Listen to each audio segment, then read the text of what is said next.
will allow me to retort. Well, this is Jersey Joe for the Reaver Common Sense Show. I'm on shrmedia.com. Actually, I just totally screwed up. This show contains language that some viewers may find offensive. Listener discretion is advised. And now on to the show. And welcome to the Reaver of Common Sense. I am your host, Jersey Joe, and I'm here to make sense out of the senseless. The Jersey Takeover is here, and we have expanded to 2 hours every Monday through Friday, 9 p.m. to 11 p.m. Eastern Standard Time. And if you want to watch a broadcast, it's easy. Just go to shrmedia.com. Well, and click on the listen and watch button. You can also go, hey, Sarge, how you doing, sir? Also, you can go to Reaver.1, YouTube, and Facebook. Today we got a special guest. We got Crash. That's right, we got Crash with us. What's going on, my brother? Not much, big guy. It's been a while.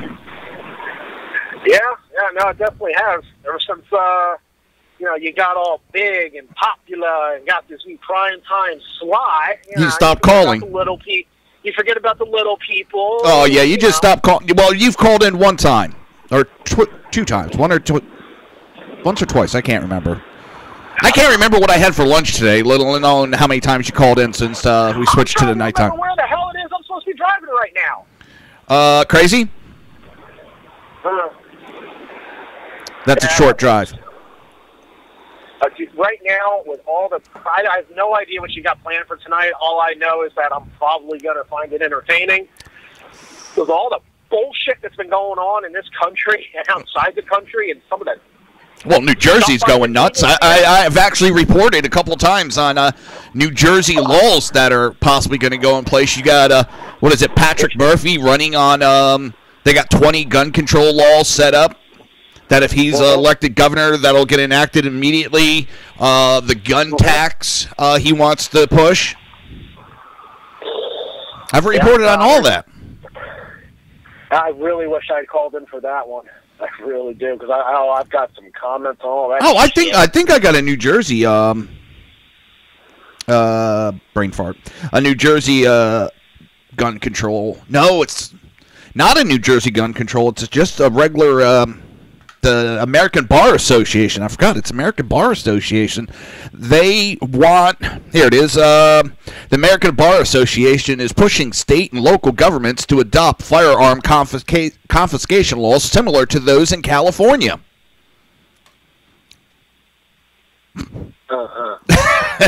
During their 2017 annual meeting, the ABA House of Delegates adopted Resolution 118B, which urges governments to enact statute rules and regulations authorizing courts to issue gun violence restraining orders and coordinate. Yep. Okay, now I know exactly what you're talking about. Yep, go ahead. So basically, someone makes an accusation without being found guilty, you get your guns revoked. And even after being proven innocent, trying to get your guns back is, well, good luck. Yeah, essentially what it comes to, I know what you're talking about. I didn't realize that came from the Bar Association, but, yeah, what the hell? What's up? It sounded like I was just listening to a re-recording of what you just said 5 seconds ago. I don't know. That was weird. Maybe you're losing your mind? No, hold on. Your live broadcast, do those have a slight delay? No, I was playing around with my tablet, and you might have picked up a broadcast off that somehow. Yeah, that might be. That's why I was wondering if there's a delay, because I was literally hearing what you just said 5 seconds prior. Yeah, essentially, I didn't know it was the ADA that did it, but, yeah, okay. So anybody, I could have an argument with my next-door neighbor about the fact that his dog shit on my lawn, and then he can go and just make a statement to the court, and automatically the court, without anything, is able to remove my constitutional rights to own a firearm, and then I have to prove my innocence to get them back. No, I have to prove my innocence to get the hold removed, and then once it's removed, it's not automatically they're turned over. then I have to go through a whole process of reobtaining them, and this whole thing I have to pay for. Oh, yeah. He didn't have to pay for anything, but I have to pay to prove my innocence. It's supposed to be innocent until proven guilty. This is bullshit. If you want to file a legal motion, and this is what's surprising. You're saying this is the American Bar, so these are fucking lawyers. Yeah. That's disgusting. They're supposed to know the law. I'm innocent until proven guilty. If you want to prove me guilty of something, file a goddamn motion, allow me my day in fucking court, and we'll hash the shit out. And if I'm innocent, I'm innocent. If I'm guilty, I'm guilty. But an arbitrary decision based on just an accusation by a third party that doesn't know shit about me? Pretty much. That is so fucking unconstitutional. It's unreal. I can't. Well, think about what the left is doing right now. Not to change subjects, but I mean it goes along that. It's not just our First Amendment rights that are under attack. It is all of our rights that are under attack because they're attacking freedom of speech right now. Now, you know me. We've been friends for, 20 years now? I think it's close to 20 years. Yeah, almost 20 years. And I do not agree with a single thing that any racist has to say. I do not agree with the KKK. I don't agree with the neo-Nazis. But they have the right. They have the right to say that. Yes, they do. They have the right. They have the legal right to voice their opinion, whether it doesn't matter how despicable I find their opinion, how grotesque, or anything else. Them stating their personal opinion is a constitutionally protected right. Now, them enforcing their opinion and their will on others through either violence and or threat of violence is illegal and unconstitutional. Now, the truly ironic thing is, like all the stuff that went on in Charlotte and the stuff that just happened in Boston, okay? I'm not standing up for the KKK. I'm hoping everybody that listens to this does not take it as like, what is it you want to say? I'm carrying the water for them or whatever the hell it is. That's not the point. The point is they had a constitutional right to say what they wanted to say. I don't have to freaking listen to them. And I have a constitutional right to stand up and disagree with them verbally. I do not have the constitutional right to shut them down and beat them up and start destroying property because I disagree with them. Do you know what's scary? Do you know what's scary? That uses those tactics, and then they turn around and say, well, it's my constitutional right to do this. No, asshole, it's not. Well, what they're saying, what a lot of them are saying, let me jump in here, Dean. What they're saying is that they do have the right because their lives are threatened because anybody that's willing to stick up for them are Nazis, so they have the right. They're going to be killed by these Nazis, so they have the right to defend themselves and shut down because they will be violent in the future, even though they have zero proof of it.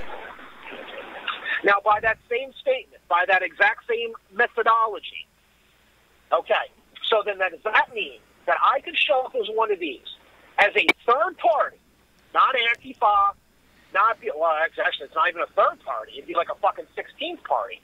So not Antifa, not BLM, not KKK, not white supremacists, not alt-left, not alt-right, whatever the hell fricked up name they want. I just show up as, I'm an American. Because that's what I identify as. That is my preferred pronoun. I am an American. Racist. Fuck on that, all you. Anyway, racist. I show up as that, and then I turn around and say, so you're standing up for socialism, you're standing up for communism. Well, underneath those regimes, underneath those ideologies, they're worse than you are going to take all of my money and redistribute it. You are going to tell me what I can and cannot do with my life, what my wife can and cannot do, and what my child Hold on. cannot do. Redistribute it. So I have the constitutional right then to kick your liberal ass all the way back to mama's basement? Is that about right? Pretty much. I mean, that's where these little kids are. They're from little mama and daddy's basement. Well, and the thing I get the biggest kick out of is their goddamn righteous, take off the mask. Yeah, I know. Shit. Oh, some of them have been unmasked and they don't like it because their police mugshots have been exposed. Good. Yeah, but now you got people that want to find out who they are so that they can lose their jobs. And they're crying about it. This isn't right. This isn't fair. They shouldn't be allowed to do that. But yet these are the same people that are taking screenshots and putting it out there and identify this Nazis. They identified actually several 3%ers that showed up to the rally in Charlottesville to try to keep the peace, and they were labeled as Nazis. Yeah. You know, it's screwed up. It's okay for them to do it, but I would absolutely love it if somebody turned around and filed a FOIA for the arrest records from any one of these events. All the records. Because freedom of information, that is public record, the arrest record has public record, so I should be able to get it, and then I get to see, oh, you know, you got to keep your mask on until the police took their mugshot. Oh. All right, come here, Buttercup. Let's have a chit-chat. Let me tell you, if there was actually not wearing a mask, they are wearing Kevlar to defend your right to be an asshole. Now, I don't agree with your point of view. You have every right to be an asshole. I know lots of them. Hey. Don't insult me like that. They are not on my level. They're amateurs. Yeah. Well, I want to ask you a question. Now, let me see if I can remember where I was going to go with it. Go back to what you're doing. My thought went out my head. Shit. Okay. Even though I completely disagree with them, and I find them absolutely repulsive, do they have the right to state their point of view and to protest? Yes, they do. Do they have the right to protest a statue of Stonewall Jackson? Sure, you do. You have the right to protest a statue of Lenin or George Washington, Andrew Jackson, anybody. I don't care, pick one. Do you have the right to protest it? Yes, you do. Do you have the right to destroy a public monument? No, that's destruction of property. No, you do not have that right. Hey, let me jump in. I actually remember the question I wanted to ask you, because how much do you actually know of what went on in Charlottesville? Like the main person that set up the rally, that got the permit for the rally, who he is and his background. Did you hear any of that? All right, now Charlottesville, I'll be perfectly honest with you. I've You've been busy. Look into it a little bit. I've been trying to get more and more information on it as I'm able to stomach it. The problem is I'm so burned out on the rhetoric from the liberals. Okay, right so you don't have it. From what I've been able to, now it's still in my blanks for me. I'll tell you what I've got, and I'm sure you know more. Okay, so an individual filed for a permit. I can't remember. He wasn't. I can't remember what organization he was with, but he filed for a permit for a rally or a march or something like that. You know, he had speakers, or something, right? Right. And he filed for it. It was rejected because it said, no, Correct. This will incite violence. And it went to a court and a federal judge Challenged it, and the court said, you can't do that. You can not deny him a permit for peaceful assembly. You can't do this. So he got the permit. Then they turned around and they said, okay, well, we're going to send out all this, all the police and the riot gear and blah, blah, blah, blah, blah, blah, blah. It got publicized. Then Antifa shows up. The KKK shows up. The supremacists start showing up. The extremists from both sides now are showing up to this event, and then the government is able to say, whoa, this is all out of control. This is now a public issue. No. The government, Virginia, actually declared a state of emergency 8:30 in the morning. The rally wasn't until 12:30 in the afternoon. They had canceled. I thought they declared it after. Okay. No, they declared it even before it started. They shut it down. Nothing had happened, and they shut it down. They then pushed. Well, let's back it up. The guy that set up the rally, and I forget the gentleman's name. I really don't care about the gentleman's name. He was doing it supposedly because he's now a racist, and he's part of some neo-Nazi or KKK.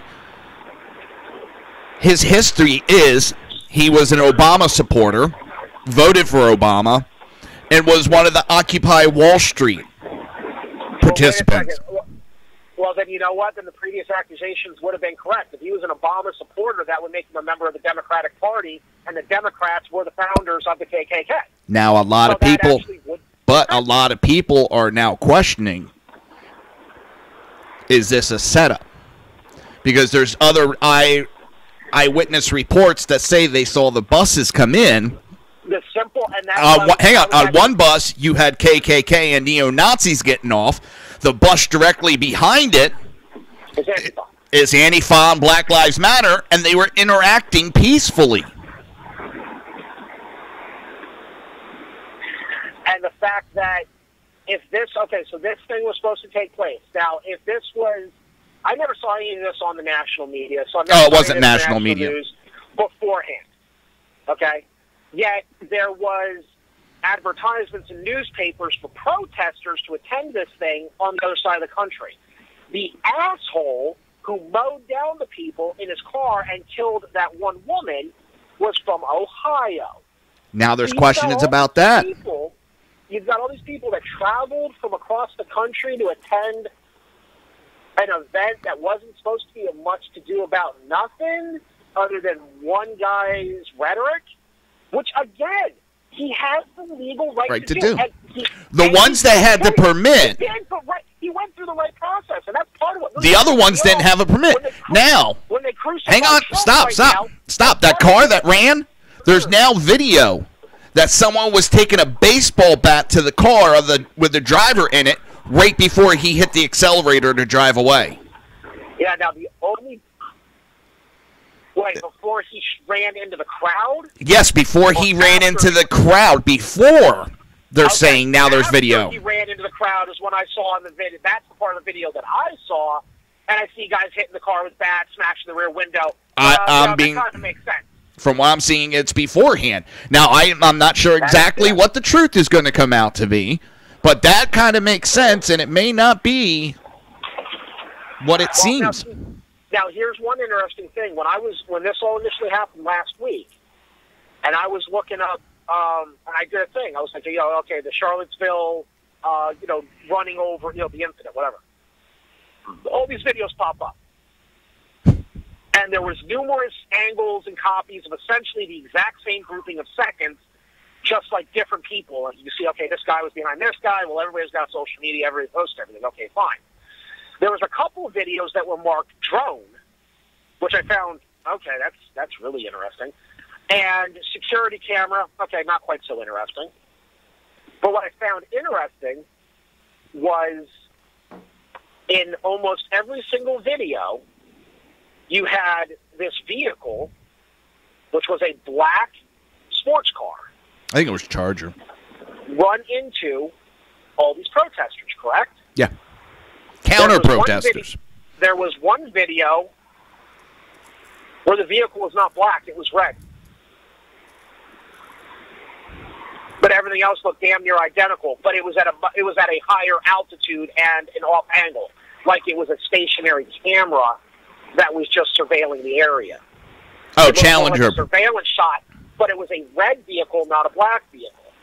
I was actually finding multiple videos that were all being labeled as the exact same thing. These were being driven by this guy that did this and killed this person. Yeah, it was just kind of weird. Yeah, something's not adding up, though. The whole thing's not adding up. It really isn't. But, one of the things that pisses me off, with the whole Trump thing, and I've said this before, was Trump, the best choice? No, maybe not, overall. Out of anybody that could have ever run for president. Given the choices we had, he was the best. Given the fact that he's not a career politician and hasn't been in D.C. feeding off the taxpayer for 20 years already, I'd much rather have this guy down there. Yeah. It's somebody different. He's breathing new life into the party. He's trying some new shit. He's making people think and making them realize, oh, crap, my entitlement may not be there. Well, his statements that he's getting crucified for, I find, honestly, that's what really irks me. They're saying that he's standing up and siding with the KKK and white supremacists. Never did. Because, how he's pointing things out. Because he stated, well, they had a permit. The other protesters didn't. And they're like, well, what does that matter? Well, one's legal, one's not legal, okay? So also, it's not that. He was pointing out both sides are and he violent. And he on both sides. They're like, oh, no, the KKK is much worse. Well, that doesn't negate the fact that Antifa and the BLM are violent extremist groups. Now, why is nobody pointing out all the crap that they've done? The crap they did at Berkeley, the stuff they've done in the South, the stuff they've done in the North. They ignored that. The stuff they just did in freaking Boston. Point that crap out. Oh, the shit they did at Boston, I mean, it's fucking amazing. Okay, you're going to hold a rally. And it's called a free speech rally. So you show up. Actually, hold on. We'll get to this on the other side of the break. We'll continue on the other side. But you're listening to the Reaver of Common Sense with a special guest, Crash, right here on SHR Media and HP Pundit. And we will be right back.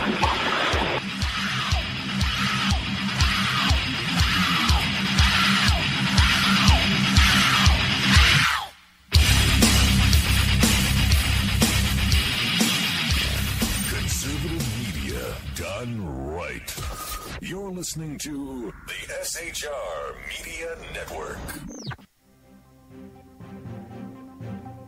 Breaking news. According to the latest report coming out of SHR Media, a merchandise store to support both the Reaver of Common Sense and SHR Media has just been unleashed to the general public.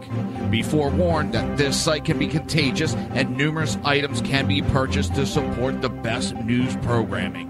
Go to Reaver.one website and click on the store link to check out the merchandise.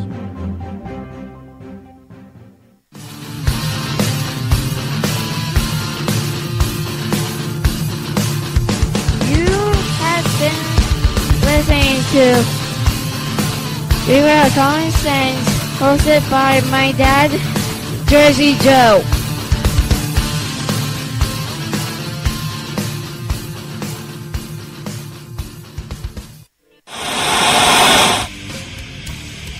Beware, the Jersey Takeover is here. Every Monday through Friday, 11 a.m. to 1 p.m. Eastern Standard Time. You can catch the Reaver of Common Sense show, hosted by Jersey Joe, right here on shrmedia.com and highplains.dailynews.com. Only Jersey can deliver hell like no one else, so consider this your fair warning.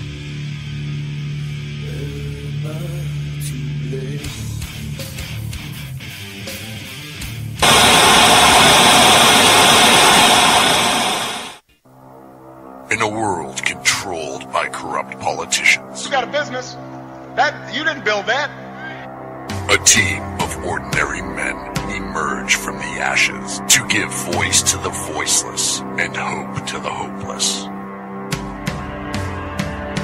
Sackhead Sean. Dude, I'm not saying calf for the stupid pro. Sackhead Clint. All good friends of ours usually show up drunk. Also starring Sacco as the producer. I'm a little bit drunk, 'cause I'm drinking. They are the Sackheads Radio Show. Every Wednesday at 8 p.m. Pacific on shrmedia.com.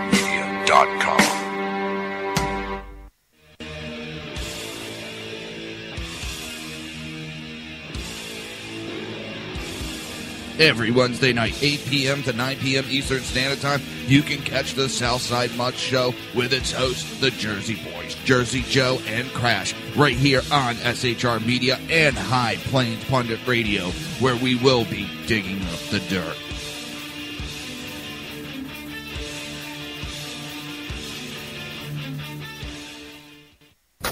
Times are dark. The people misled by corrupt politicians, lied to by establishment media, and deceived by the false messages of Islam. A nation in confusion needs a guide. It needs a man with a cane. I'm Dave Milner. Join me on Spreaker, SHR Media, High Plains Talk Radio, Live Rebooting Liberty, and YouTube for a unique brand of commentary on the unpleasant blind guy. Because truth is not always pleasant.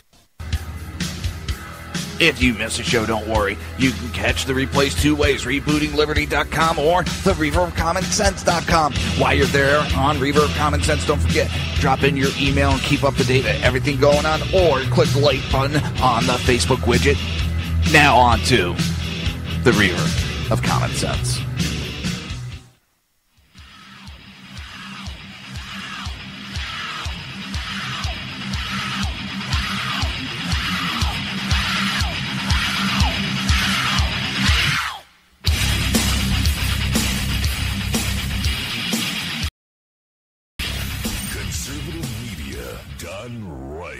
Back crash. And for those that, since, you know, he has been a regular of late because of, you know, real life sucks, Crash is my old EMS partner. When he first started, I took him under my wings, changed his diapers, taught him how to be an EMT.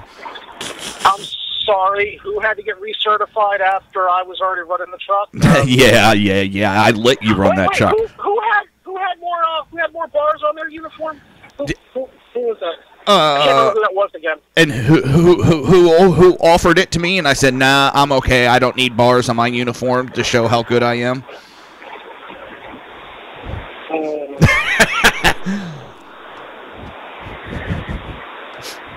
I'm going to stop right there because the next statement I was getting ready to make, you know what? You're a good friend. I ain't going to go there. I know. We can go back and forth. I'm also not a Democrat. I ain't going to stoop that low. So they go low, we go high. Yeah. Bullshit. It's. And I just want to point out everything that they're doing, and going back to Hillary, during the campaign, blaming Trump on Russia. All right, go ahead. Real quick. If you want to do the whole, took you under the wing and all the rest of that stuff. Oh God. If you really want to point that out with a debate that I really can't come back with because I got nothing. You should do the firehouse, not the EMS squad. I know. Because you were my training officer there, so how's that? Sarge in the chat room calls BS and says you sound like a libertard. What, I do? Yes. I sound like a libertard? Well, you said that you weren't, By the way, just so you know, Sarge is from, what is it, the mother of all broadcast radio. He has his own show. Hopefully he's going to be coming to SHR soon, or an HP Pundit. He's a good guy. You'd get along with him. And he says, I'm joking. Yeah, he's joking. Sounds like an absolute charmer. Oh, yeah. Well, you know how it is with military guys, Yeah, I know. He was a sergeant. He just loved playing with the privates. Yeah, that's fine. All right, so what we were going to talk about right before the break was, and also Sarge let you know his whole family is kind of military. His, two uncles were special forces? Well, if you told us you would have to kill us type deal, I understand. Nah, one uncle, SF career, father, sergeant, Army, other uncle, my godfather, drill sergeant, Army. I do have a Marine in there. It was another uncle. We're not sure why that happened, but it happened. No, I've got family in every single branch. It is what it is. I got nothing but respect for all of them, and my hats off to every single one of you. And just so everybody knows, most of the jokes I use regarding the military, who the hell do you think taught them to me? All right, well, let's get back to, but I just wanted to give everybody that is new to the show listening background. All right, that's why we actually did a show, the Southside Mutts, for a year. But this past weekend, there was a free speech rally in Boston. And, by the way, Crash, Sarge says, hoorah.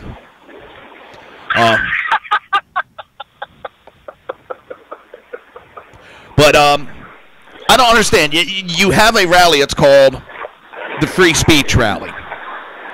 Why would you protest that? But any which way, they did protest it. And they thought they were going to get another fight on their hands. Of course, they didn't want to fight, so they gave in and shut the rally down. Which, that pissed me off you're giving in and you're giving these guys a win. So, what does Antifa go and do since they didn't get a fight with the original rally? They go and pick a fight. They go and pick a fight with the police. And they start name-calling. And one of the things I was going to point out is, if you notice, starting with Hillary in the election, her one main weakness where she would lose over 50% of the votes was if someone used Russia and the uranium deal against her. Early polling and all that, she could lose over 50% of the votes. So what they do, they attacked Trump by trying to connect him to Russia so that he couldn't use it back. So what do these little cockroaches, Antifa, do? They start pointing their finger and calling everybody fascists and anybody that opposes them Nazis or white supremacists. So therefore, you can't point it to them because that's what they're actually doing. Okay, they're not burning books. Antifa's not burning books, but what are they doing? They are stopping free speech, which is basically burning books. They're stopping rallies from happening. They're burning books. Who burnt books? Let me see. Nazis. This is why. Anybody who listens to our, the Southside Much show when that was airing and stuff. This is definitely not a comment that is new to anybody that's listened to us, and that is those that do not study history are doomed to repeat it. Yep. You need to learn from history, which is a big part of the reason why this whole tearing down a statue crap has got me so pissed. Now, they're calling everybody fascist. They really need to look up the definition of the word fascist. Okay? They're shutting down rallies. They're shutting down... Hold on. Hang on. When you look up the definition, you got to watch it because Google and two others have actually changed the definition to point it towards the right-wingers. Yeah, look it up from a credible source in academia. Google is not one. Google is a freaking search engine, okay? Actually, go to a library, open up a dictionary, or go to an actual dictionary website of an accredited edition or an accredited, I can't even think of the word right now. But actually get it from a proper source, okay? Google said they hate when students use that in my classes. When they say, well, I Googled it, and this was the top list. I don't care if it was, okay, what's the source? Google? No, that's not a source. You want to have an educated debate with me? Don't come unarmed. Well, it could be worse. They could be saying WikiLeaks or Wiki. If you want me to teach you or educate you on a subject, that's absolutely fine. You want to be indoctrinated on the subject? Wrong class. I don't do indoctrination. I don't do that crap. You'd have to go see somebody down the hall from me. Because that's not how I teach. Never have, never will. Now, what pisses me off is, with all this crap they're touting, look at, okay, so they're shutting down free speech. They're shutting down the rallies. That's their big mantra. Well, shut it down. Yeah. What did the Nazis, and now they're calling us Nazis, right? So we're the Nazis. Now, the Nazi Party in Germany, when it was first started, let me recall. What were they doing again? Burning That's books. right. They were removing material. They were burning books. They were shutting down speeches and rallies. Yeah. So I'm the Nazi, I'm the fascist, but you're using fascist tactics and pulling playbooks from Nazi Germany against me, but I'm the one to be blamed for it. Right. Yeah, so let me rip down all the statues that I disagree with. Because the Confederacy was bad and blah blah blah. Okay. Robert Byrd. There's plenty of Robert Byrd statues. Oh yeah, and that's why. Oh shoot, down south. Well, I can't remember what state it was. West Virginia. You can't go 5 feet without finding a Robert Byrd Memorial Highway, and then go to Byrd Memorial Circle, and then you can stop off at the Byrd Memorial Library. I mean, it's ridiculous, and that's all fine. Again, back with the history thing. You want to remove stuff like one of the, I think it was that knuckleheaded Lennon or whatever the hell his name is on CNN. You know, the most trustworthy. Oh, Don Lime, Lemon, whatever. Yeah, and he says, oh well, the statue should get taken down. You want to learn about history. The place for history is not in a park that's paid for by taxpayers. It's at a museum. Okay, fine. Then why don't you pull down all the history monuments for people that you agree with too? Stop real quick. Stop. Because this just came in. No, this just came in. In the wake of the events in Charlottesville, Virginia, ESPN has decided to pull one of its announcers from calling the University of Virginia football game. So one of the announcers is getting yanked. Guess why? Let me guess. He's a conservative? Nope. You're never going to guess it. His name is Robert Lee. I hope he freaking sues the crap out of them. That is fucking ridiculous because of his name. That's nameism. That's against. I didn't mean to interrupt you. I mean, it literally just popped up like 6 minutes ago, and oh my god! This is the. I mean, this is the stuff that pisses me off. I would be, and for anybody that wants to turn around and say, "Oh, well, I'm a South sympathizer" or whatever it is, you know what? I wasn't alive back then. So I can't say, really, what side would I have fallen on? Really couldn't tell you. I had family on both sides, so I guess that would depend on who I was visiting that week. Okay? I had family members on both sides of it. But if you're going to pull the statues down, you know what? Pull them all down. I would be just as pissed if somebody went and said, we're going to pull down this statue of Martin Luther King. We're going to pull down this statue of Harriet Tubman. You know what? I would be just as infuriated with those a-holes as I am with this set. Because it's all history.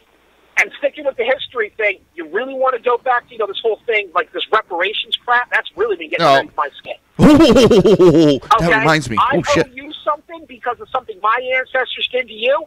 Okay, fine. As soon as you collect the debt from the African tribesmen that sold you. Oh, yeah, that was brought up, too, on one of the things about that. To the slavers that transported you across the... and slave trade is still going on in... sold you to an African-American. Hey, Sarge, there's a Marxist statue in Seattle. That's fucking ridiculous.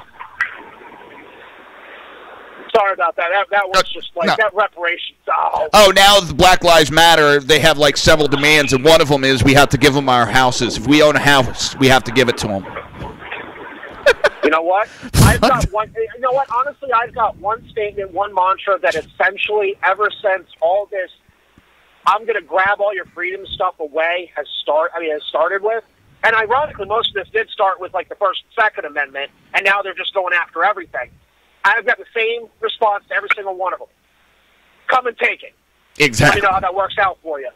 Come and take it. There's a Navy SEAL, ex-Navy SEAL, that said it best, talking about because we're on the verge of a civil war in this country, and they're even threatening it now. But this ex-Navy SEAL put it best, that he finds it funny that they're threatening civil war when they've complained for years that our side has like 8 trillion bullets, and they can't decide what fucking bathroom to use. Bathroom to use? And it's. What? Right. Oh God! I'm gonna make one last comment. Then we got to go to break. If we get to ban things that we find offensive that are linked to slavery and Civil War, can we please ban the Democrat Party? Because what's going on right now is Democrats are complaining about statues put up by Democrats that represent supposed racist slave-owning Democrats. Hypocrisy is thick with that. Oh, yeah, but I mean, they're the party of slavery, so we should be able to ban that party. If they're true to what they say, the Democrat Party should be banned immediately. You're listening. Go ahead. No, yeah, sorry. No, go ahead, cut the break. All right. You're listening to the Reaver of Common Sense with a special guest, Crash, right here on SHR Media and High Plains Pundit Radio, and we will be right back.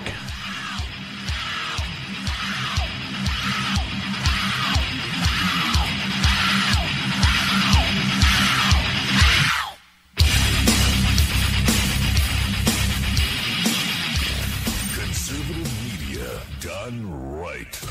You're listening to the SHR Media Network. Breaking news. According to the latest report coming out of SHR Media, a merchandise store to support both the Reaver of Common Sense and SHR Media has just been unleashed to the general public. Be forewarned that this site can be contagious and numerous items can be purchased to support the best news programming. Go to Reaver.one website and click on the store link to check out the merchandise.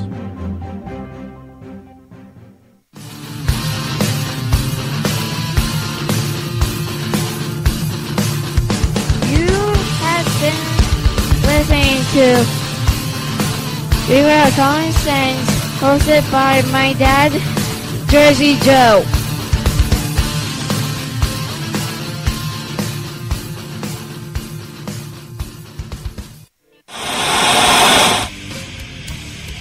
Beware, the Jersey Takeover is here. Every Monday through Friday, 11 a.m. to 1 p.m. Eastern Standard Time. You can catch the Reaver of Common Sense show, hosted by Jersey Joe, right here on shrmedia.com and highplainsdailynews.com.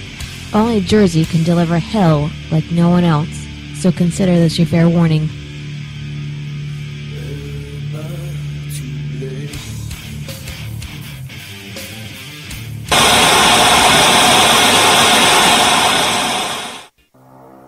In a world controlled by corrupt politicians, You got a business.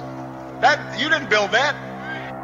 a team of ordinary men emerge from the ashes to give voice to the voiceless and hope to the hopeless. Sackhead Sean, Dude, I'm not saying calf for the stupid promo. Sackhead Clint, All good friends of ours usually show up drunk. also starring Sacco as the producer. I'm a little bit drunk, 'cause I'm drinking. They are the Sackheads Radio Show. Every Wednesday at 8 p.m. Pacific on shrmedia.com.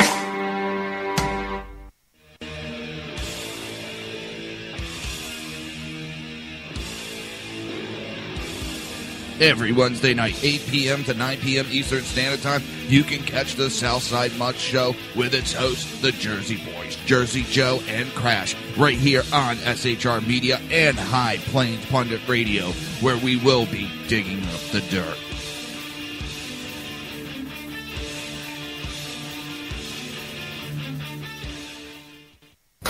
Times are dark. The people misled by corrupt politicians, lied to by establishment media, and deceived by the false messages of Islam. A nation in confusion needs a guide.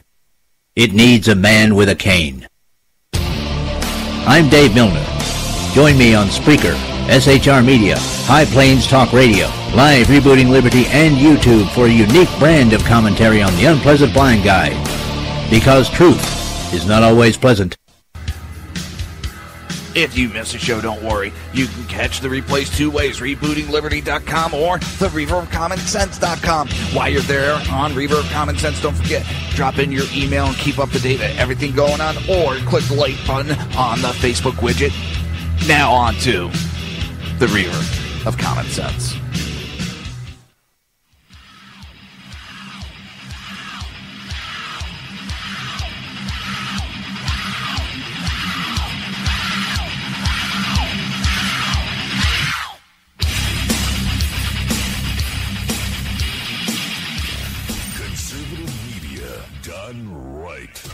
You're listening to the SHR Media Network.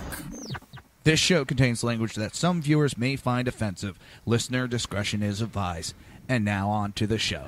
And welcome back to the Reaver of Common Sense. I am your host, Jersey Joe, and I am here with the infamous Crash. What's going on, brother? All right, where were we? I mean, before we left there, you're about to say something. You probably forgot, but... we were going on about the protesters and the statues and that thing. I can't remember exactly where because we kind of continued it off there. I know, off the air. One of the things is down here in Hillsborough County, we actually had a vote and it was shot down that they were going to remove a statue. 2 weeks later, for some reason, council decided to vote again, and they voted to remove it and have it moved to a graveyard. As long as it was taken off county property, yada, yada, yada, yada, and they had to raise X amount of money in a certain amount of time. Of course, Tampa Bay Buccaneers and a couple of sports teams, they raised the money real quick.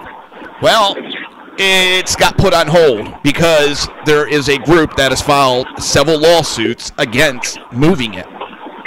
And that's starting to happen, too. You're starting to get groups that are suing because you can't. Just removing those statues isn't going to change anything. It's not going to change a damn thing. The only thing you're doing is hiding history, and that's what the Democrats want. They want to hide the history. They want to hide the history because they want to rewrite history into the image that suits their narrative nowadays. I think that might have been what we were talking about with like the Civil War and stuff. And oh yeah, that's what it was. She made the comment about a group wants to have a civil war with the Americans that own 7 billion bullets and they can't decide which bathroom to use. Yeah, you made that comment right before break. Well, the comment I made actually right before was it's a bunch of Democrats are complaining about past Democrat congressmen that put up statues about past Civil War Democrats that they say are racist. Now, the funny thing is, now, I mean, and I'm sure this isn't 100% accurate, and honestly, I really would prefer to like fact check myself or whatever before I make statements. But if I remember correctly, I mean, for one, the freeing of the slaves, that was something a few years into the Civil War. Okay. Yeah. Number two, the Republicans predominantly were the northern states. It was the Democrats that were the South, fighting to keep the slavery. Yep. So why would the Democrats want to remove all traces of that? Well, gee, could it be that, oh, crap, people might find out that we're essentially a goddamn sham? I mean, the KKK was a Democrat organization. Well, what they're trying to do is a lot of that came out this year in the election. Well, this past year for the election. So now they want to hide it, like we talked about, to rewrite history. They don't want people to know that they were the party of slavery, that they are the ones that fought against, women's rights. They fought against the civil rights. They fought against everything. And now they want to play like they're all this nice group, because one of the things that did hurt them, you had, I think it was Dinesh D'Souza that really started it. They went from one plantation, now they're still on a plantation. You know, and that's kind of how it is. They're still on a plantation. Yeah, the thing is, I mean, they keep on everybody wants to press this whole narrative about, it's equal rights, equal rights, equal rights, equal rights. You know what? Equal rights, I mean, unless you can tell me, and again, I mean, I go back to this because, they want to say that, well, I'm responsible for slavery. How? You were never held as a slave by me. So you're going to punish me for the deeds of my ancestors. Okay, fine. So now you're spouting about equal rights. Well, now most of the people, and this is what I truly find ironic, other than the soapboxed individuals and some politicians and a few other people, for the most part, look at the people that are yelling about equality with blacks and African Americans and blah blah blah against the whites and this, that, and the other thing, and the women. We've got the gender wage gap and blah blah blah.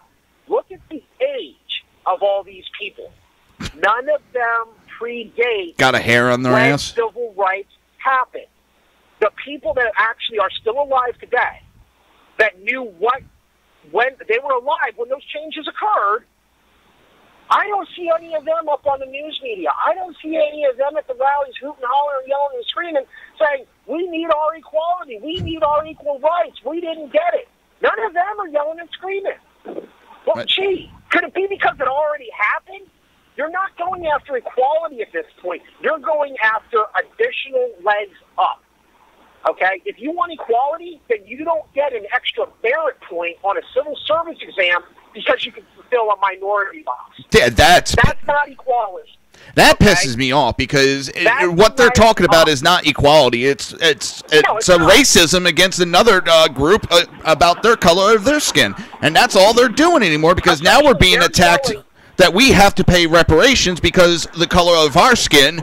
So it must be our relatives. My family's always been poor little dirt farmers, and we always will be, and we never owned a goddamn, we weren't even farmers. We couldn't even afford a farmland. We didn't own goddamn slaves. So don't come to me about that shit. Now, here's the other thing. Go back in your family history. Oh, I have. And I'm willing to bet, because you've got some Irish in you, right? Yeah. Yeah, well. Unfortunately. You there, Crash? Uh-oh, we lost Crash, I think. Well, he's driving. He might have hit a section that he lost signal in, and I believe we do. Nope, he's not there anymore. If he's able to, he'll call back. He'll finish his statement, but I know where he was going with the Irish part. Because just at the same time of this, that America had blacks as slaves, what most people don't know is there was an equal amount of white slaves, but they called them indentured servants that never had an ending to their indenturedness. There was never end to it. They would be like, okay, well, you'll work here 10 years and you'll be free. That 10 years came up, they would come up with another reason to keep them there. And where'd they come from? England and Ireland.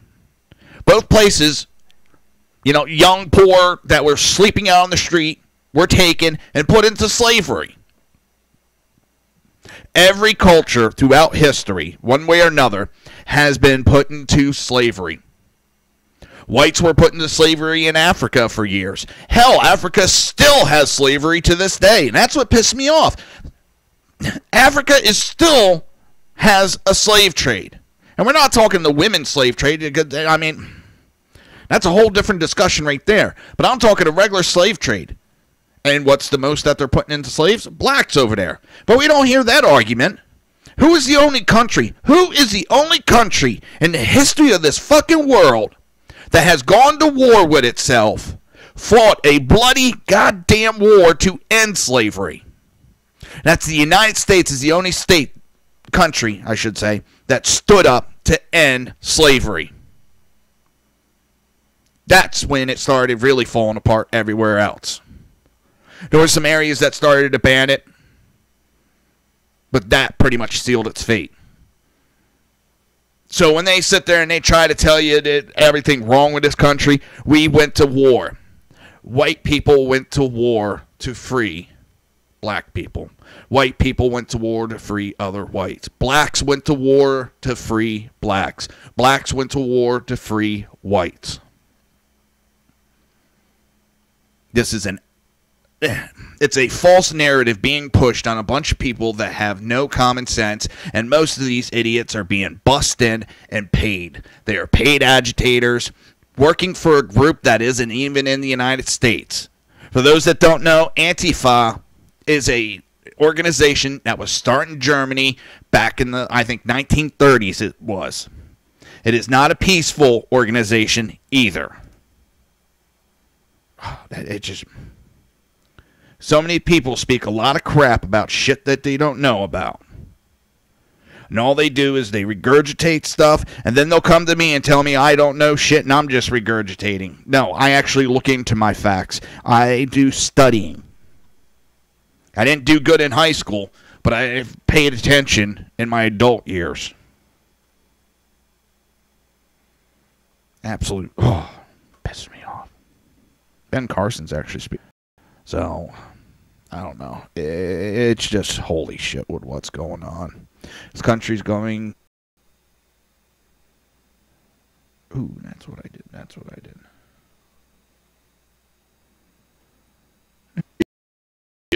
He also 884 crossing.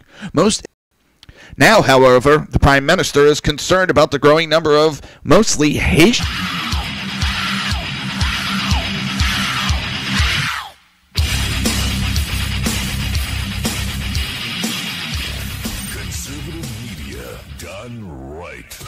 You're listening to the SHR Media Network.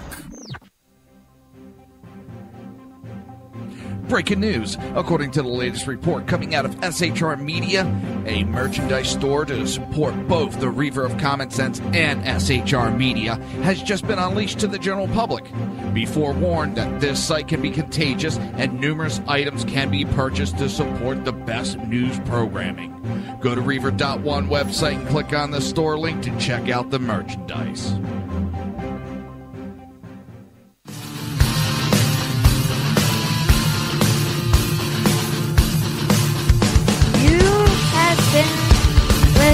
to Reaver Common Sense, hosted by my dad, Jersey Joe.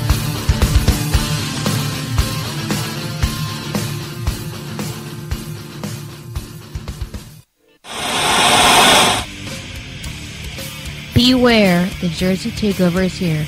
Every Monday through Friday, 11 a.m. to 1 p.m. Eastern Standard Time. You can catch the Reaver Common Sense Show, hosted by Jersey Joe, right here on shrmedia.com and highplainsdailynews.com. Only Jersey can deliver hell like no one else, so consider this your fair warning.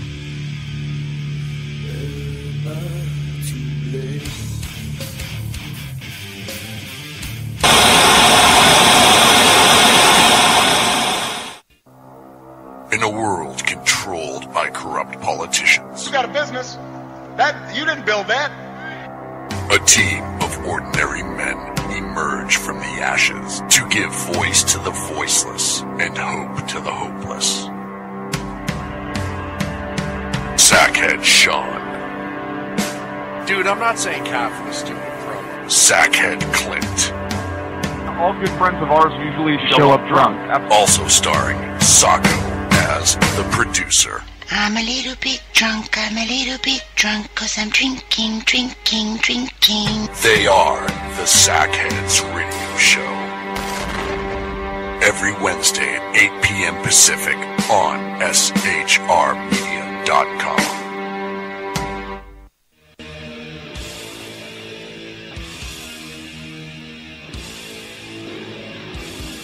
Every Wednesday night, 8 p.m. to 9 p.m. Eastern Standard Time, you can catch the Southside Mutt Show with its hosts, the Jersey Boys, Jersey Joe and Crash, right here on SHR Media and High Plains Pundit Radio, where we will be digging up the dirt.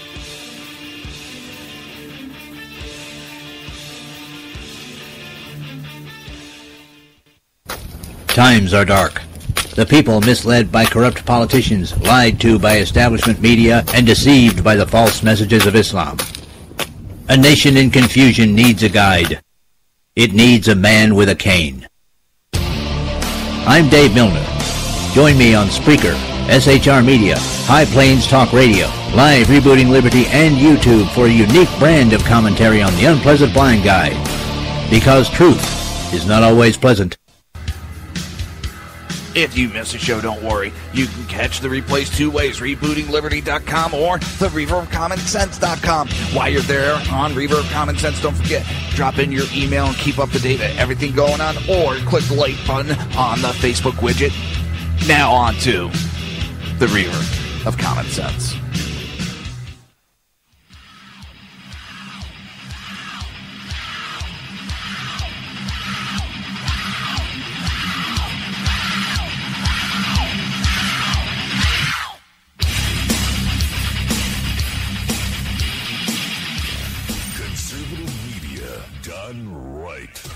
You're listening to the SHR Media Network. This show contains language that some viewers may find offensive. Listener discretion is advised. And now on to the show. And welcome back to the Reaver of Common Sense. I am your host, Jersey Joe, and I'm here to make sense out of the senseless. The Jersey Takeover is here, and it's expanded to 2 hours every Monday through Friday, 9 p.m. to 11 p.m. Eastern Standard Time. Also, a reminder, tonight there will be no BZ Berserk Bobcat Saloon. They found a mouse, and they had to shut it down. So, we're waiting for President Trump to come up to speak right now. Vice President Pence is up speaking. We will be going to a live broadcast. If you're watching through YouTube, we'll be transmitting a live from, I think it's Right Side Broadcasting is one of them. We'll be using that feed. Or we might use, I don't know. Let me see something. Let me see something. All right. What the heck is that? C-SPAN. C-SPAN going to cover it? No, I don't think so. Huh. So we're going to jump off the feed from, I think it's Right Side Broadcasting, and so we can hear President Trump. And if you're watching through Facebook, you'll be able to watch. I mean, through YouTube, you'll be able to watch it live. I still haven't figured out. I think it's the processor that I have. I'm having issues with. I need a better processor. I believe that's the main issue I'm having right now. I need just a little bit better. I got a dual core, and from what I've been reading, I might need at least a minimum of. All right, come on. I'm hoping that clears up in a second. I hate with this how it goes. It makes me look like an idiot. Come on, you piece of garbage. Come on. Oh, that's why, because I was clicking on the wrong thing.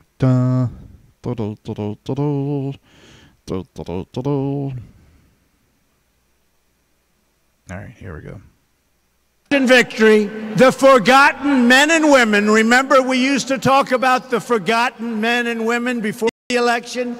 Guess what? Wound inflicted upon us all. You saw last night. You saw last night. Did anybody watch last night? Yeah.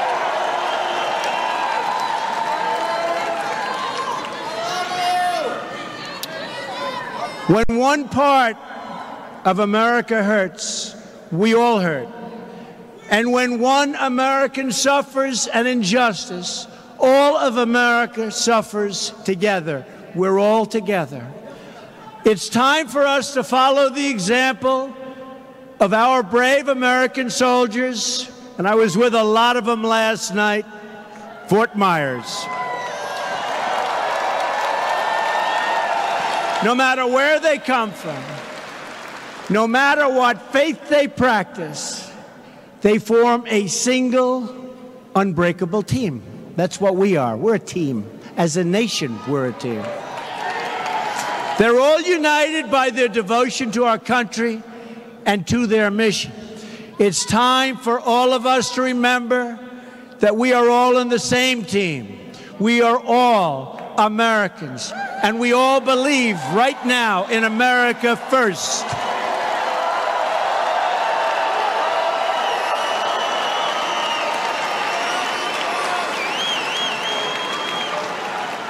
And it's happening, and it's happening fast. I see all those red hats and white hats.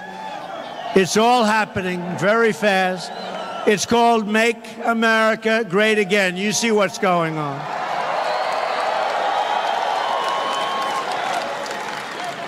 It's coming back very fast.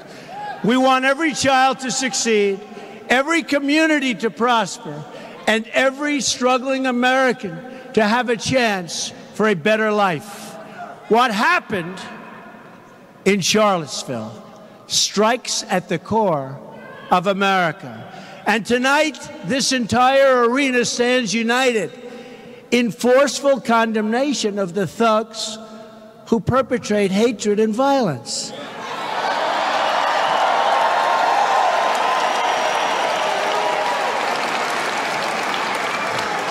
But the very dishonest media, those people right up there with all the cameras,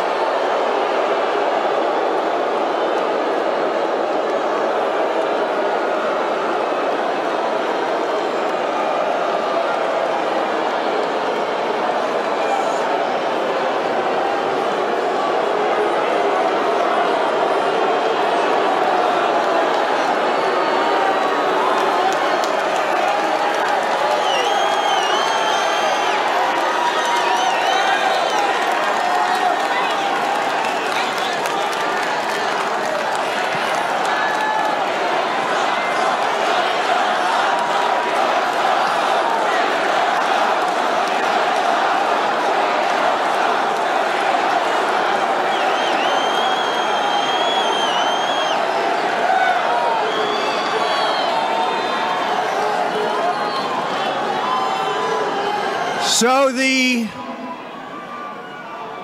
and I mean truly dishonest people in the media and the fake media, they make up stories. They have no sources in many cases. They say a source says there is no such thing, but they don't report the facts. Just like they don't want to report that I spoke out forcefully against hatred, bigotry, and violence, and strongly condemned the neo-Nazis, the white supremacists, and the KKK. I openly called for unity, healing, and love, and they know it because they were all there. So what I did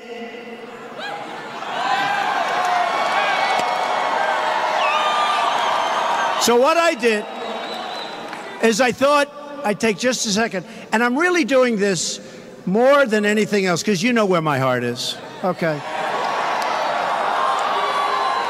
I'm really doing this to show you how damn dishonest these people are.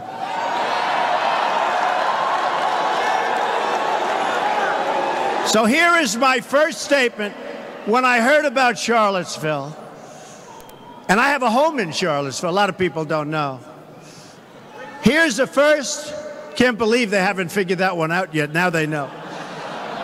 Now they finally know.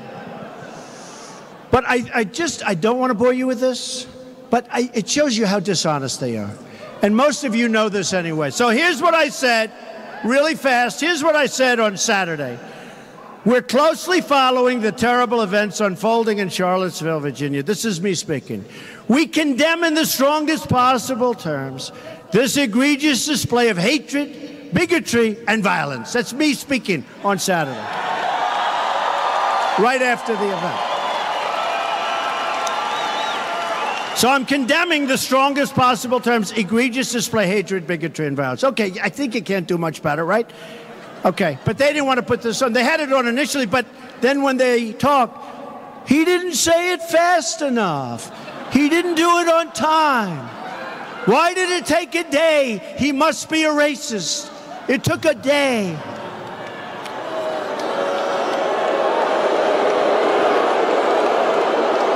Dishonest people. So here's me. I hope they're showing the media wanted to attack him tonight. Now he's fighting back. The only time they show the crowds is when there's a disruptor or an anarchist in the room. I call them anarchists. Because believe me, we have plenty of anarchists. They don't want to talk about the anarchists. So this is me. It has no place in America. I'm talking about hatred, bigotry, and violence. It has no place in America.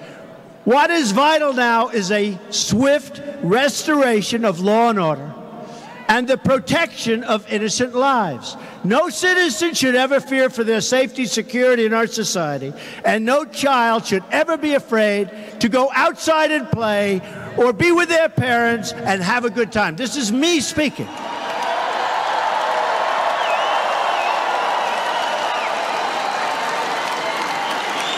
Here's further. This is on Saturday, the first one. I did this 3 times. We have to come together as Americans with love for the nation and true affection. Really, and I say this so strongly, true affection for each other. I didn't say true affection for you and you. I said for each other, all of us, all of us, all of us. But they don't report it. They just let it go. Above all else, we must remember this truth. No matter our color, creed, religion, or political party, we are all Americans first. We love our country. We love our God. We love our flag.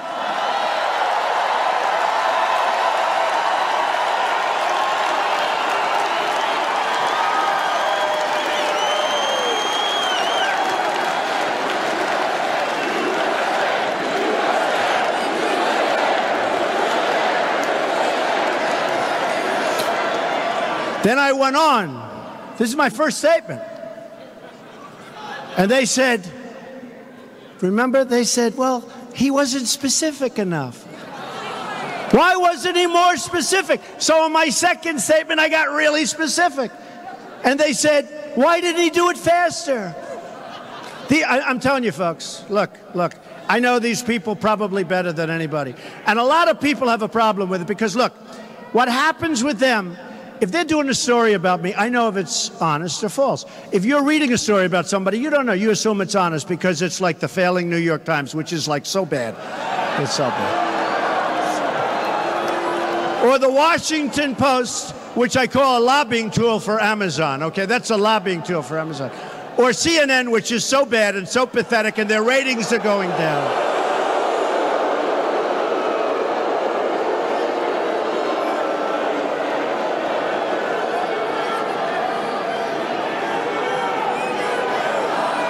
Right?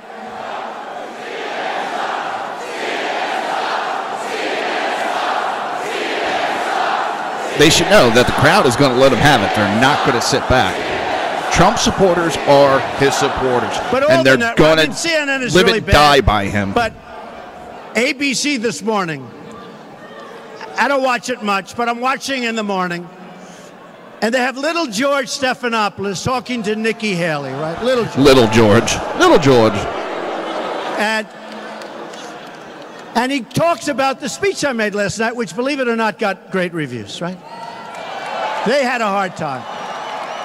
They were having a hard time because it was with soldiers. What's funny is they go at him because he says, like, oh, I had a great speech. But Obama did that all the time. And, oh, yeah, it was great. It was great. So he talked about it for like that much. Then he goes, let's get back to Charlottesville. And Nikki was great. She's doing a great job, by the way. So now I say we have to heal our wounds and the wounds of our country. I love the people of our country, the people, all of the people. It says, I love all of the people of our country. I didn't say I love you because you're black, or I love you because you're white, or I love you because you're from Japan, or you're from China, or you're from Kenya, or you're from Scotland or Sweden. I love all the people of our country.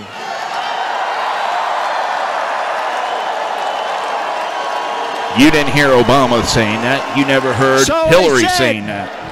Here's this is, by the way, folks,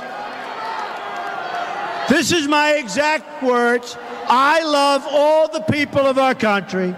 We're going to make America great again, but we're going to make it great for all of the people of the United States of America. And then they say, is he a racist? Is he a racist? Then I did a second one.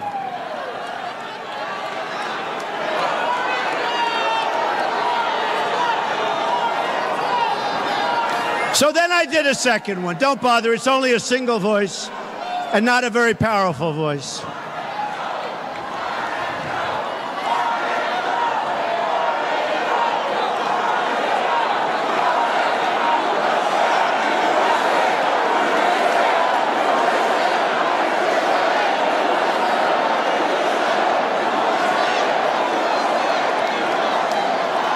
How did he get in here? He's supposed to be with a few people outside. How about all week they're talking about the massive crowds that are going to be outside? Where are they? Well, it's hot out. It is hot. I think it's too warm. You know, they show up in the helmets and the black masks, and they've got clubs and they've got everything. Antifa!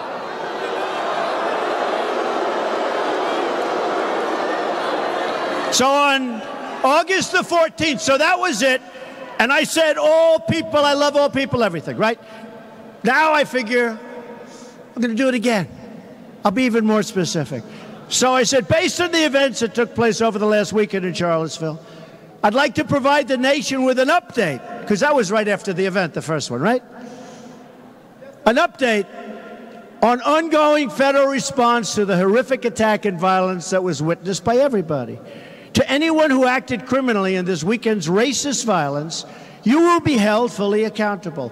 Justice will be delivered. That's what I said. Listen to that. I said that, but they don't show that. They don't show it. They'll take one thing like, seriously, he was late was the best thing. He was late. So I said, to anyone who acted criminally in this weekend's racist violence. Okay.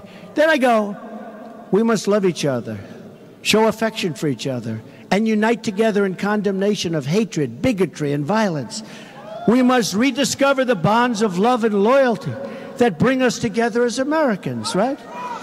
Then I said, racism is evil. Did they report that I said that racism is evil? You know why? Because they are very dishonest people.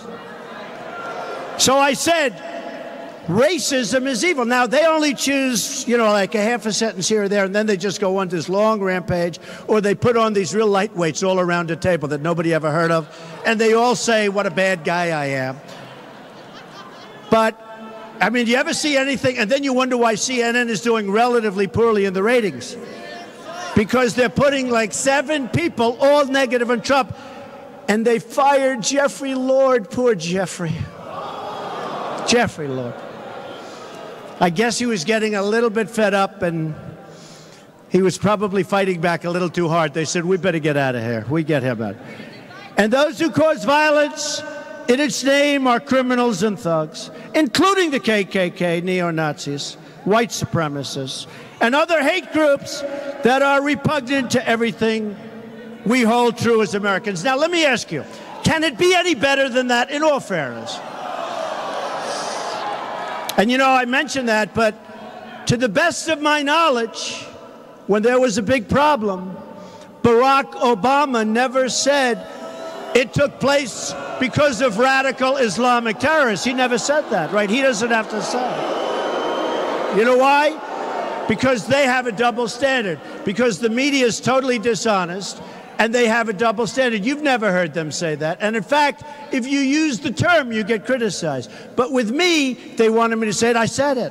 And I said it very clearly, but they refused to put it on. Those who spread violence in the name of bigotry strike the very core of America. These are my words. This was on Monday, August the 14th. So you had Saturday, you had Monday. I mean, I was going to do one of these every week, but you would never get it right. In times such as these, America has always shown its true character, responding to hate with love, division with unity, and violence with an unwavering resolve for justice. Then I finished. I said, we will defend and protect the sacred rights of all Americans. All is capitalized ×5. Not just you. And we will work together so that every citizen in this blessed land is free to follow their dreams and their hearts and to express the love and joy in their souls. Okay, now, I mean,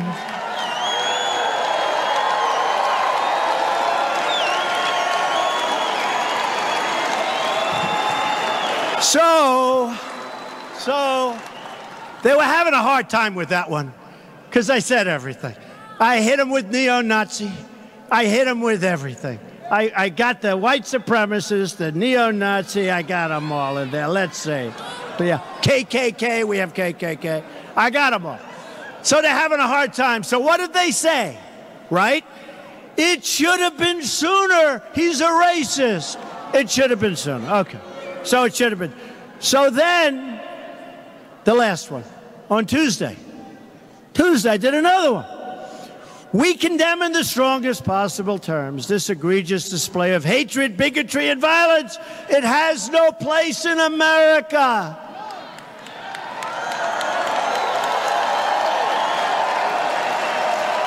But they also said that he must be a racist because he never mentioned the driver of the car, who is a terrible person, drove the car, and he killed Heather. And it's a terrible thing. But they said I didn't mention. So these are my words. The driver of the car is a murderer. And what he did was a horrible, inexcusable thing. They said I didn't mention. And then they asked me, just to finish it, they asked me, what about race relations in the United States? Now, I have to say they were pretty bad under Barack Obama. That I can tell you. But they asked me the question, and I said, well, I think jobs can have a very big and positive impact. I think if we continue to create jobs like I've done, over 1 million since I've been in office, Way over 1. I think if we continue to create jobs at levels that I'm creating jobs, I think that's going to have a tremendously positive impact on race relations. I do. And the other thing, very important, I believe wages will start going up because we now have the lowest unemployment rate we've had in 17 years. So you're going to see wages go up, right? They haven't gone up for a long time. I believe wages now, because the economy is doing so well with respect to employment and unemployment, I believe wages will start to go up, and I think that will have a tremendously positive impact on race relations. Go on it. Yeah. Give that. So that was my words. Now, I was a good student. I always hear about the elite. The elite, they're elite. I went to better schools than they did. I was a better student than they were. I live in a bigger, more beautiful apartment, and I live in the White House, too, which is really great.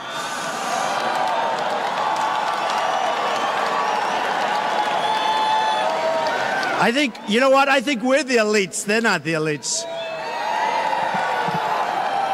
So the point is, and I didn't want to bore you because you understand where I'm coming from. You people understand. But the point is that those were 3 different. There were 2 statements and 1 news conference. The words were perfect. They only take out anything they can think of. And for the most part, all they do is complain. But they don't put on those words. And they don't put on me saying those words.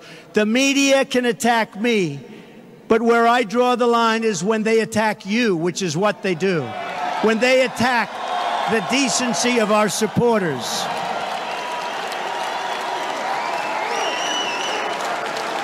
You are honest, hardworking, tax-paying. That's the one I don't understand. We want to get people to turn against them, but they then attack those people. That's not going to get you to support anybody. That's just idiocy. You're tax-paying Americans who love our nation, obey our laws, and care for our people. It's time to expose the crooked media deceptions and to challenge the media for their role in fomenting divisions. And yes, by the way,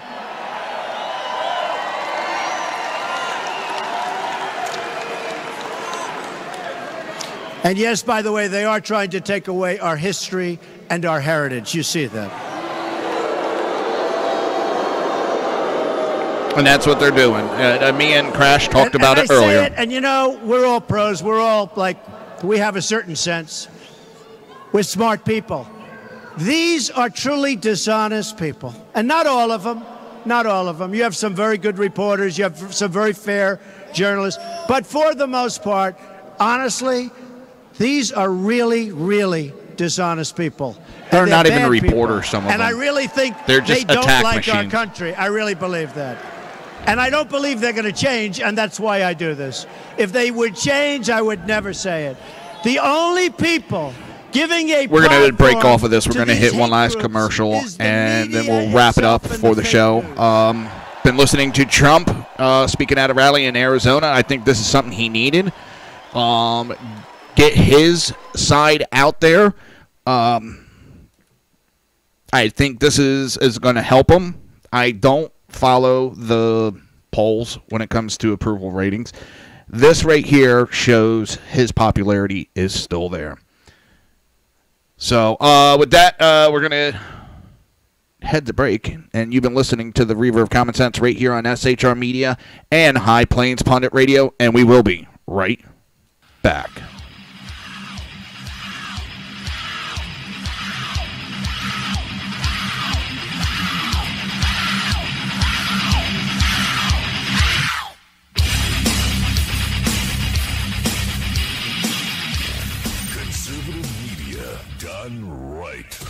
You're listening to the SHR Media Network. Breaking news. According to the latest report coming out of SHR Media, a merchandise store to support both the Reaver of Common Sense and SHR Media has just been unleashed to the general public. Be forewarned that this site can be contagious and numerous items can be purchased to support the best news programming. Go to Reaver.one website and click on the store link to check out the merchandise.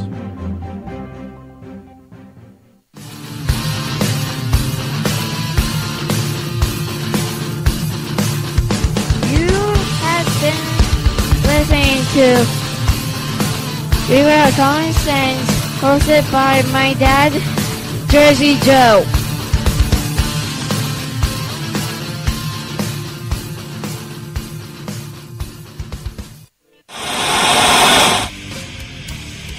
Beware, the Jersey Takeover is here. Every Monday through Friday, 11 a.m. to 1 p.m. Eastern Standard Time. You can catch the Reaver of Common Sense show, hosted by Jersey Joe, right here on shrmedia.com and highplains.dailynews.com. Only Jersey can deliver hell like no one else, so consider this your fair warning.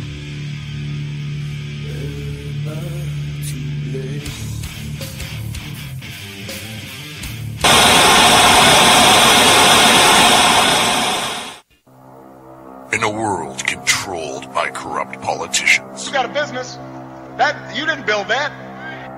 a team of ordinary men emerge from the ashes to give voice to the voiceless and hope to the hopeless.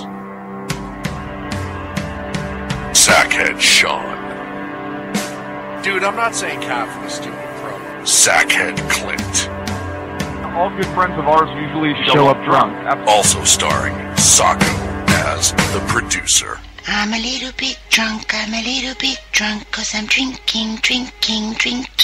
They are the Sackheads Radio Show. Every Wednesday at 8 p.m. Pacific on shrmedia.com.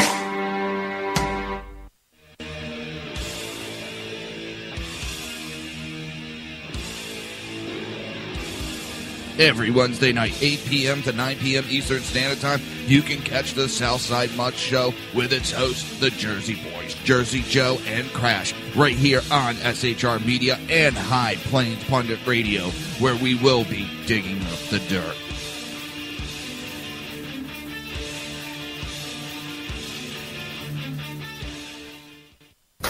Times are dark. The people misled by corrupt politicians, lied to by establishment media, and deceived by the false messages of Islam. A nation in confusion needs a guide. It needs a man with a cane. I'm Dave Milner. Join me on Spreaker, SHR Media, High Plains Talk Radio, Live Rebooting Liberty, and YouTube for a unique brand of commentary on the unpleasant blind guide. Because truth is not always pleasant. If you miss a show, don't worry. You can catch the replays two ways, rebootingliberty.com or the reverofcommonsense.com. While you're there on Reaver of Common Sense, don't forget, drop in your email and keep up to date with everything going on, or click the like button on the Facebook widget. Now on to the Reaver of Common Sense.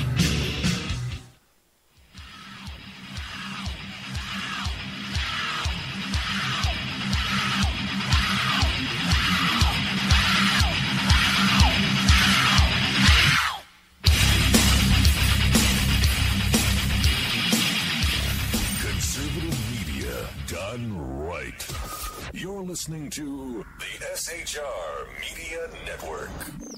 This show contains language that some viewers may find offensive. Listener discretion is advised. And now on to the show. And welcome back to the Reaver of Common Sense. I'm your host, Jersey Joe, and I'm trying to make sense out of the senseless. I've seen a couple of clips floating around Facebook that are just great, and I want to play a couple of them. Well, we'll see how many we can get through. This one is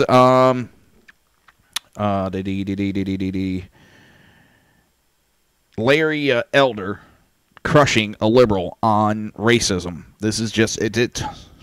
I love how never gets upset and just tries to get him to give him facts. So let's listen in on this one. This is Larry Elder debating liberal lunacy. Acknowledge that there are some systemic issues. Give me an example. Tell me what you think the most systemic racist issue is. What is it? Well, I would say that because black people in most cases, in many cases, were descendants of slaves, that racism as an institution, that it just, a certain amount of it just exists. 2015? Give me the most blatant racist example you can come up with right now. I think you could probably find evidence. Notice I can't give you. In general, well, that cops are more willing to shoot if the perpetrator is black. What's your data? What's your basis for saying that? Last year... Well, look, I know a lot of people would say, look what's going on in Chicago. I know what they would say. Yeah. I'm talking about what the facts are. 965 people were shot by cops last year and killed. 4% of them were white cops shooting... Now, remember this. Larry Elder speaking Chicago is in a black 2011, man. 21 people were shot and killed by cops. In 2015, there were 7. In Chicago... Okay, what the hell just happened? Many crickets. Facebook is acting like a goddamn idiot lately. So, but you wouldn't not acknowledge that there are some systemic issues. Give me an example. Tell me what you think the most systemic racist issue is. What is it? Well, I would say that because black people in most cases, in many cases, were descendants of slaves, that racism as an institution, that it just, a certain amount of it just exists. 2015? Give me the most blatant racist example you can come up with right now. I think you could probably find evidence that, in general, cops are more willing to shoot if the perpetrator is black. What's your data? Than white. What's your basis for saying that? Last year... Well, look, I know a lot of people would say, look what's going on in Chicago. I know what they would say. Yeah. I'm talking about what the facts are. 965 people were shot by cops last year and killed. 4% of them were white cops shooting unarmed blacks. In Chicago in 2011, 21 people were shot and killed by cops. In 2015, there were 7.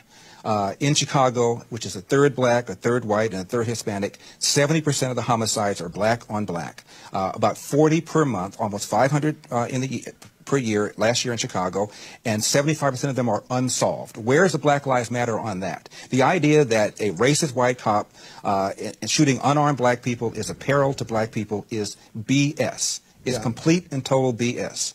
And the reason for these so-called activists saying this is the assumption that racism remains a major problem in America. The media, CNN, especially MSNBC, runs down whenever a black cop shoots somebody, and it's some march on Washington. It's ridiculous. Black people, half the homicides in this country are committed by and against black people. Last year there were 14,000 homicides. Not talking about suicides. I'm talking about homicides. Mm-hmm. Half of them were black. 96% of them black on black of that 7,000. Where's the Black Lives Matter people on that?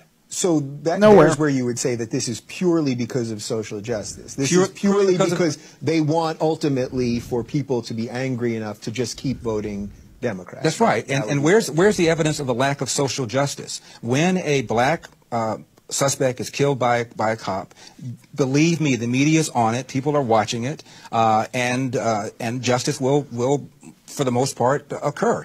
In Baltimore, where Freddie Gray was killed, Freddie Gray died in a van. I shouldn't say was killed. Died in a van. Yeah. You have a city that's 45%. I love this one. City council is 100% Democrat. The majority of city council is black. The top cop at the time was black. The number 2 cop was black. The majority of the command staff is black. The mayor is black. The AG is black. And yet here we are talking about racism. I mean, it's absurd. Yeah, there was an excuse to push blame off of them. I find myself caught in between this a little bit as a liberal, where I want to always try to defend the other. So in this case, the other being black people, I'm always sympathetic to that. And that, at the same time, I hear you laying out a pretty solid case. These are just the facts. I'll tell you something else, too. There was just a study, University of Washington. And it turns out cops were more reluctant, more hesitant to pull the trigger against a black suspect than a white suspect. Probably because of the fear of being accused of racially profiling and the fear that the civil rights establishment was going to come down on them. So if anything, whites are more likely to be shot by a cop under certain circumstances than a black person. And in the last 30 or 40 years, the percentage of suspects killed by cops who are black has declined 75%. However, the percentage of whites killed by cops has flatlined. Yeah. And so, if anything, people are more concerned about shooting black people for fear that they're going to be called racist. And almost every one of these incidents, whether it's Eric Gardner in New York, who died because he was selling Lucy's and resisted arrest, whether it's Tamir Rice in Cleveland, who was twirling around the gun, whether it's Michael Brown in Ferguson, who had just committed an strong arm robbery, almost every one of these incidents involved somebody resisting arrest. Why don't you just do what the police tell you? My dad said when I get pulled over, have my hand at 10 o'clock, have my hand at 2 o'clock, say yes, sir, say no, sir, make sure my paperwork is in order, and if I feel the cop is mistreating me, get a badge number and deal with it later on. If Jesse Jackson and Al Sharpton and Obama and the whole group of them told black people to do that, we'd have a lot fewer of these things to deal with in the first place. Yeah. All Bingo. So I'm with you. I'm hearing a lot of what you're saying here. So as a black conservative, and he doesn't know what the hell to say. You've laid out your case there, but you haven't laid out yours. I asked you to name the most important example of racism, and you gave white cops going after black people, and I told you, gave you the facts for that. So that's nonsense. So you must have something else. What else is it? If you think racism remains a problem in America, give it to me. Well, I think it remains a problem. Give it to me. It may not be systemic in that it's not like you're not being hired. In other words, he doesn't have a reason. He just thinks it, so therefore it has to exist. He cannot give an example. General I need some theory. I need some specifics. You gave me the white cop thing. What else? Give me another example where you think is a problem.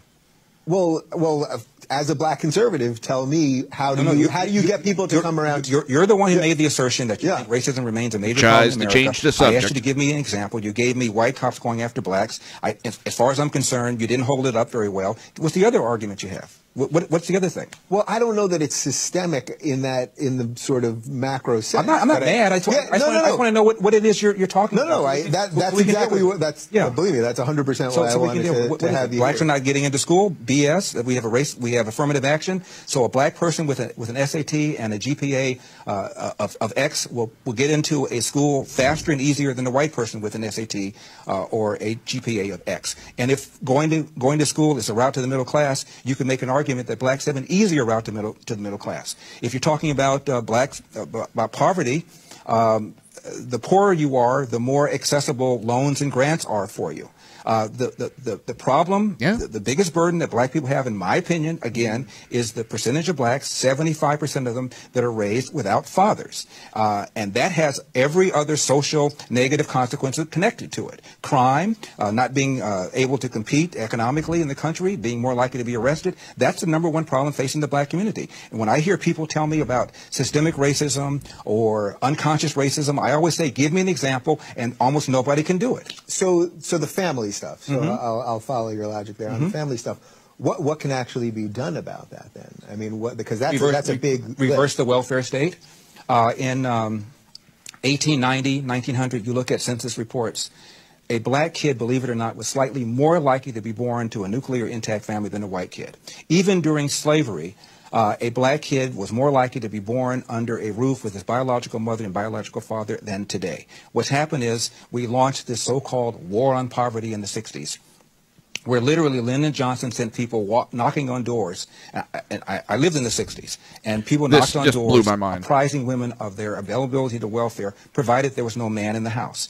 And we went from 25% of blacks being born outside of wedlock in 65 to 75% right now. And you look at how much money that we spent on welfare, and the lines are parallel. It was a neutron bomb dropped on this country, not just in the black community, but on people in general. At one time, only about 5% of whites were born outside of wedlock. Now, 25% of whites are born outside of wedlock. I was in college in 1970, and there was a report called the Moynihan Report, The Negro Family, A Case for National Action. It was written by a liberal, by a man who became a Democratic senator from New York. And at the time, 25% of black kids were born outside of wedlock. He said, my God, this number is horrific. If we don't do something about it, it could get even higher. Well, fast forward, 25% of white kids are now born outside of wedlock. It is the number one problem in this country. And what we've done, in my opinion, is we've economically incentivized women to marry the government. And we've allowed men to abandon their financial and moral responsibility. And now we have this. Never lost his cool, but the liberal could not argue any of the points. He could not even come up with any facts on his own. He could just give basic summations and, well, you know, there's possibly this and possibly that. And no, there wasn't no exactness. It just was a roundabout, never with any specifics. I want this other one. Now I'm not going to be able to find it. It's going to piss me right off. It is the discussion about the party switch, the myth of the party switching. It's an absolute joke. Is it here? Here it is. I think we have time for it. Let's see how long it is. 5 minutes. Yeah. If we go over a little bit today, it's not a big issue. BZ, Berserk, Bobcat, Saloon won't be on. So we're going to go to this. It's from ProgU. And if you don't know ProgU, look them up, especially on Facebook. Check them out. They got some really great educational videos that come out.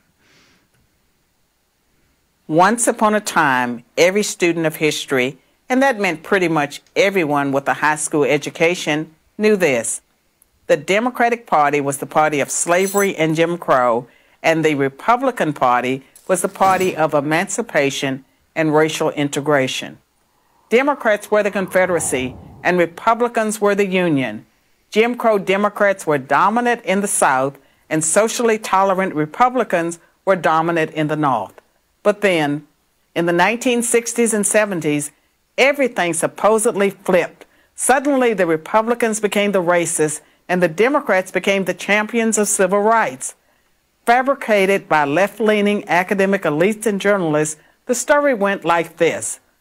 Republicans couldn't win a national election by appealing to the better nature of the country. They could only win by appealing to the worst. Attributed to Richard Nixon, the media's all-purpose bad guy, this came to be known as the Southern strategy. It was very simple. Win elections by winning the South. And to win the South, appeal to racists.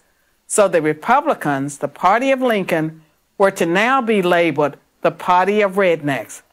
But this story of the two parties switching identities is a myth. In fact, it's three myths wrapped into one false narrative. Let's take a brief look at each myth in turn. Myth number one, in order to be competitive in the South, Republicans started to pander to white racists in the 1960s. Fact, Republicans actually became competitive in the South as early as 1928 when Republican Herbert Hoover won over 47% of the South's popular vote against Democrat Al Smith. In 1952, Republican President Dwight Eisenhower won the southern states of Tennessee, Florida, and Virginia. And in 1956, he picked up Louisiana, Kentucky, and West Virginia, too.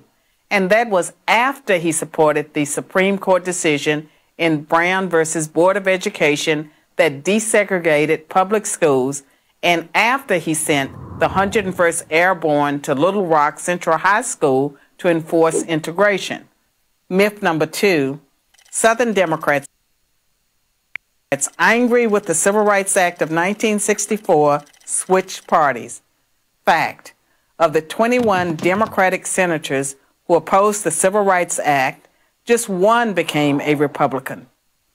The other 20 continued to be elected as Democrats or were replaced by other Democrats. On average, those 20 seats didn't go Republican for another 2.5 decades. Myth number three, since the implementation of the Southern strategy, the Republicans have dominated the South. Fact, Richard Nixon, the man who is often credited with creating the Southern strategy, lost the Deep South in 1968. In contrast, Democrat Jimmy Carter nearly swept the region in 1976, 12 years after the Civil Rights Act of 1964. And in 1992, over 28 years later, Democrat Bill Clinton won Georgia, Louisiana, Arkansas, Tennessee, Kentucky, and West Virginia. The truth is, Republicans didn't hold a majority of Southern congressional seats until 1994, 30 years after the Civil Rights Act. As Kevin Williamson of National Review writes, if Southern rednecks ditched the Democrats because of a civil rights law passed in 1964, it is strange that they waited until the late 1980s and early 1990s to do so. They say things move slower in the South, but not that slow. So what really happened? Why does the South now vote overwhelmingly Republican? Because the South itself has changed. Its values have changed. The racism that once defined it doesn't anymore. Its values today are conservative ones, pro-life, pro-gun, and pro-small government. And here's the proof. Southern whites are far more likely to vote for a black conservative like Senator Tim Scott of South Carolina than a white liberal. In short, history has moved on. Like other regions of the country, the South votes values, not skin color. The myth of the Southern strategy is just the Democrats' excuse for losing the South, and yet another way to smear Republicans with the label racist. Don't buy it. I'm Carol Swain, professor of political science and law at Vanderbilt University for Prager University. And that's going to wrap it up for the Reaver Common Sense. Again, BZ's Berserk Bobcat Saloon will not be airing tonight. They found a rat testicle in the pickled eggs, so they had to desanitize the whole building. So with that, I'm going to say have a great night to everybody. I'll be back tomorrow with the Reaver of Common Sense right here on SHR at 9 o'clock till 11 p.m. Everybody have a great night. And again, there will be no BZ Berserk Bobcat Saloon. Have a good night.